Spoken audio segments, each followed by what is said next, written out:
Hello viewers, Nino பார்க்க போறது One Piece episode 1117 part 1.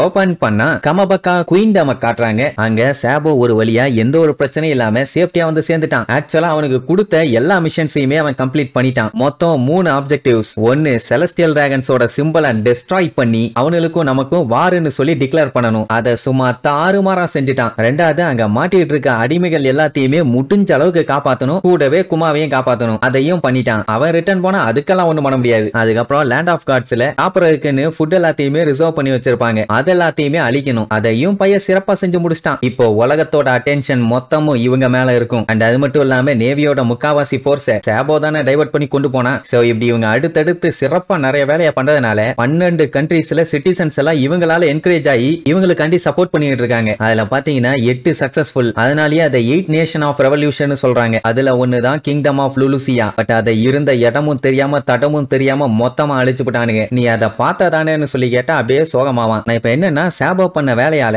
இந்த உலகமே இன்னும் கொஞ்சம் பெட்டரா மாறி இருக்குது. பட் மேட்டர் என்னன்னா அந்த லுலுசியா கிங்டம் அழிஞ்சது நியூஸ் பேப்பர்ல வரவே இல்ல. மிச்சம் இருக்க 7 கண்ட்ரீஸ் என்ன பண்றாங்க, கவர்மெண்ட்டுக்கு இந்த ஹெவன்லி ஆஃபரிங்னு சொல்லிட்டு காசு கொஞ்சம் கொடுப்பாங்க. அதை கொடுக்க முடியாதுன்னு சொல்லியாச்சு. அது மட்டும் இல்லாம அவங்க கிட்ட இருக்க நேச்சுரல் ரிசோர்சஸ் எல்லாம் கவர்மெண்ட்டுக்கு எக்ஸ்போர்ட் பண்ணுவாங்க. அதையும் ஸ்டாப் பண்ணிட்டாங்க. ரெவல்யூஷனரி ஆர்மியை சேர்ந்தவங்களும் இந்த கவர்மெண்ட் சப்ளைஸ் கேரியர்ஸ் எல்லாம் கொண்டு போவாங்கல்ல, அதெல்லாத்தையுமே அட்டாக் பண்ணி பிளாக் பண்ணிட்டு இருக்காங்க. சொல்ல போனா மரி ஜாய்ஸுக்கு எந்த ஒரு ரிசோர்ஸுமே போகாம தடுத்துட்டு இருக்காங்க. இதுல வேற மக்கள் என்ன தெரியுமா பில்டப் பண்றாங்க, அந்த மரி ஜாய்ஸ் டாப் ஃப்ளோர்ல இருக்கிறதுனால யாராலையுமே அந்த கோட்டையை எதுவுமே பண்ண முடியாது. அது அன்பிரேக்கபிள். அது மட்டும் இல்லாம செக்யூரிட்டி எல்லாம் தாறுமாறா இருக்கும். அப்படி இப்படின்னு ஓவர் பில்டப். அதெல்லாம் சரி. இப்போ நம்ம சாபோ அவங்க சேர்த்து வச்சிருந்த சாப்பாடு எல்லாத்தையுமே மொத்தமா காலி பண்ணிட்டான். ஐ மீன் வெடிச்சு சதற விட்டுட்டான். இப்போ அவங்களுக்கு போக வேண்டிய சப்ளைஸ் எல்லாத்தையுமே தடுத்துட்டு இருக்காங்க. இப்படி அங்க போற எல்லாத்தையுமே பிளாக் பண்ணிட்டா பசிக்குமே என்ன பண்ணுவாங்க? காசும் சோறும் இல்லன்னா என்ன ஆகும்னு சொல்லி அவங்களுக்கு தெரியணும். அந்த வழியை அவங்க அனுபவிக்கணும் அப்படின்ட்டு இவான்கோ பயங்கரமா கிண்டல் பண்ணுவான். இப்போ ஒரே ஒரு பிரச்சனை என்னன்னா எல்லா சப்ளைஸையுமே இவங்க இன்னும் கட் பண்ணல. அவங்களால முடிஞ்ச எல்லாத்தையுமே தான் பிளாக் பண்ணிட்டு இருக்காங்க. மிச்சம் எல்லாம் போயிட்டு தான் இருக்குது. அதனால உடனே அவங்கள கதிகலங்க வைக்க முடியாது. கொஞ்சம்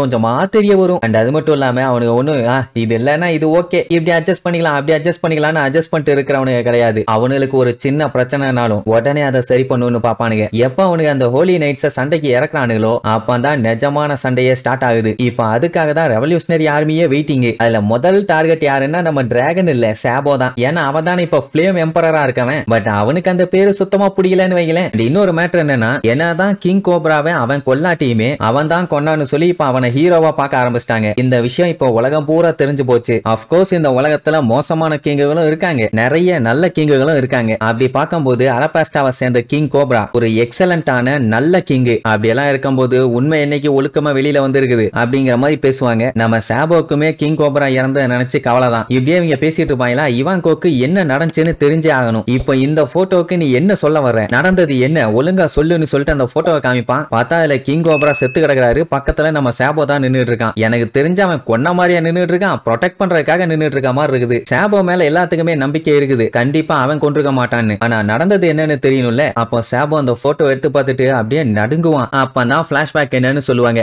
ஒரு மாசத்துக்கெல்லாம் முன்னாடி, அதாவது அந்த ரெவரி நடந்துச்சுல்ல ஹோலி லேண்ட் மரி ஜாய்ஸ்ல நடந்த அந்த வேர்ல்டு கவுன்சில், அந்த டைம் லேண்ட் ஆஃப் காட்ஸ் வாழ்ந்துட்டு இருக்காங்களே, அதான் அந்த செலஸ்டியல் டிராகன்ஸ். அவங்களோட ஃபுட் ஸ்டோரேஜ் பாத்தீங்கன்னா கொழுந்து விட்டு தகன்னு எரிஞ்சுக்கிட்டு இருக்கும், வெடிச்சு எரிஞ்சுக்கிட்டு இருக்கும். அதனாலேயே அங்க இருந்து உடனே இவாக்குவேட் பண்ண சொல்லியிருப்பாங்க. அப்படி அத்தனை பேர் வந்துகிட்டு இருக்கும் போது கூடவே அடிமைகளையும் தரன்னு எழுத்துட்டு வருவானுங்க. அப்ப அனௌன்ஸ்மெண்ட் போயிட்டு இருக்குது, யாரோ இன்ட்ரூடர் வந்திருக்காங்க. அதுவும் 4 பேர். அவங்க சாதாரண ஆள் இல்ல, ரெவல்யூஷனரி ஆர்மியோட கேப்டன்ஸ். அவங்கள உடனே புடிங்க அப்படி இப்படின்னு கத்திக்கிட்டு இருக்கும் போதே அங்க இருக்க அடிமைகளுக்கு அவ்வளவு சந்தோஷம். அதாவது ஒரு நம்பிக்கை வந்துருச்சு, நம்மள கண்டிப்பா வந்து காப்பாத்துவாங்கன்னு. அப்ப அந்த செலஸ்டியல் டிராகன்ஸை காட்டுவாங்க. பார்க்க சைக்கிள ஏண்டா எங்களை டார்கெட் பண்ணது மட்டும் இல்லாம இங்க சாப்பாட்டு கடங்கு மேலேயும் கைய வச்சிட்டீங்களா, அவங்கள விடாதீஹே வெட்டி கொல்லுஹே அப்படி இப்படின்னு தொண்டைகிளியே கத்திக்கிட்டு இருப்பாங்க. எப்படி இருந்தாலும் அங்க இருக்க காட்ஸுங்க எல்லாம் அவங்கள பத்திரமா பாத்துக்கணுமே. அப்ப அதுல ஒருத்த வந்து சீக்கிரமா இங்க இருந்து இவாக்குவேட் பண்ணுங்க, உங்களுக்கு பிரச்சனைன்னு சொன்னா அதை கேட்டுட்டு கடுப்பாயி முதல்ல இந்த பஞ்சாயத்து முடிஞ்ச உடனே காட்ஸ் எல்லாத்தையுமே கொல்லணும். கொய்யாலைகளா இவ்வளவு பெரிய சம்பவம் நடந்திருக்குது, நீங்க எல்லாம் என்னடா லெமன் ஜூஸ் போட்டுட்டு இருக்கீங்க நான்சென்ஸ் அப்படின்னு பச்சையா திட்டுவான். அந்த நேரத்துல கூட சும்மா இல்லாம அவன் ஒரு வயசானவர் மேல ஏறி உட்கார்ந்துட்டு போடா கிளவான்னு சொல்லி சாட்டையை வச்சு கண்ட மெனிக்கு வெள்ளின்னு வெளுத்து கட்டின உடனே அவன் அவரால் ஒரு கட்டத்துக்கு மேல மூவ் பண்ண முடியல. நிக்க முடியாம அவரு கீழே விழ,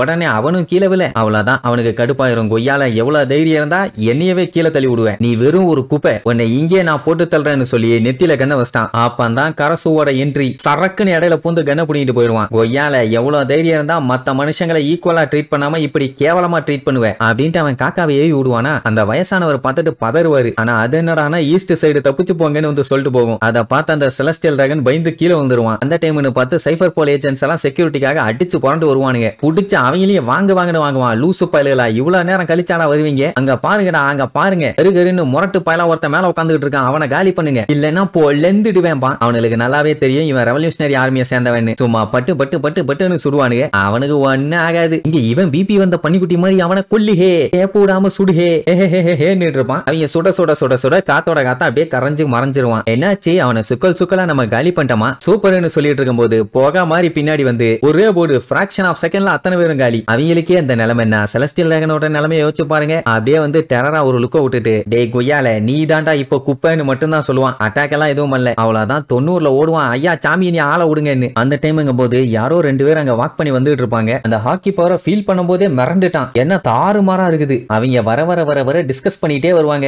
எவ்வளவு தைரியம் இருந்தா அவங்க மரி ஜாய்ஸே அட்டாக் பண்ணுவாங்க. கொழுப்பு அதிகமாயிருச்சு, கரைச்சு விட்டா சரியா போயிடும் அப்படின்ட்டு அப்படியே இருட்டுக்குள்ள இருந்து வெளியில வருவானுங்க. அந்த ஜென்டில்மேன்ஸ் வேற யாரும் இல்லே, ஈஷோவும் அரமக்கியும். சரி, நீ இவனுங்க வந்து என்னென்னலாம் பஞ்சாயத்து பண்ண போறானுங்கன்னு அடுத்தடுத்த எபிசோட்ல பார்க்கலாம். டாடா.